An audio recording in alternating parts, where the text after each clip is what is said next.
Known as a DNF student while he was in high school, fresh out of college, he joined his father's business and moved his father's business from $3 to $60 million in sales and revenue using the internet as a tool and his unique skill of understanding what customers actually want before they actually want it.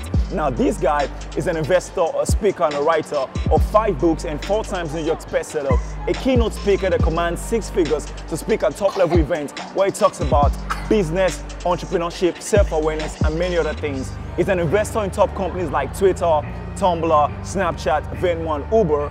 This guy is the current CEO and co-founder of one of the hottest digital agencies that provides social media brand consultation to Fortune 500 companies around the world. Now, this guy's got so much energy that sometimes I want to think or I believe that a drop of blood was taken from his body to create a mixture of Red Bull. Without further ado, these are Gary Vaynerchuk's 5 keys to become a presidential hustler. Enjoy. I just don't think people believe me. I think 99.9%. Your country is not the variable of your hustle, my friend. Now the environment and like entrepreneurship is glorified in the US. The UK wants to be more reserved, different, you know, but your hustle, your work ethic, your drive is not predicated on your zip code. Let me give you a direct tactic that I think a lot of you guys can use. A couple books ago, because I decided to write those kind of things, I wrote a book called The Thank You Economy. Super interesting to me. It's the notion of if you provide so much upfront value to an individual, can you actually guilt them into buying shit? Especially if all your actions are predicated on not expecting them to buy it. That's the big part. When the energy of your tactics is to convert, you will lose. When your energy is to disproportionately bring value and let the chips fall where they may, you will win. Ideas are completely worthless unless you execute against those ideas. And you can sit here and tell me what your purpose is, but unless you go and execute against it, it's no different than something like an idea, which is completely meaningless without fundamental execution. The next point is H, hustle.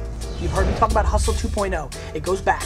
You've got to work your face off. That's the bottom line, folks. You've got to work really hard and you've got to continue to commit to your product. Hustle for your monetization. Nothing's gonna come to you. Don't act and let somebody else do it for you. You need to hustle for yourself, especially in the beginning phases. Patience is the #1 thing needed. If you want people to buy things, if you want things to happen, if you want to build a business that you own instead of working for somebody, and you don't realize that this is a year's game, that this is a marathon, it's why I love social media. The reason I love social media marketing actually is because it doesn't drive results very quickly.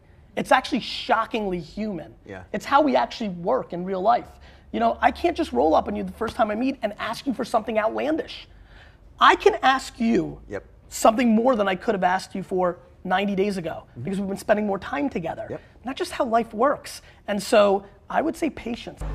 I hope you enjoyed the 5 keys to become a presidential hustler by Gary Vaynerchuk. Gary is my mentor, and the reason why I'm behind the camera right now with so much energy is because of me consuming Gary's content. So if you're a hustler, entrepreneur, and you're young, or even if you're old or whatever, definitely I would really recommend you consuming and checking out Gary Vaynerchuk's content. Until I see you next time, I remain Nejo for the Presidential Hustle.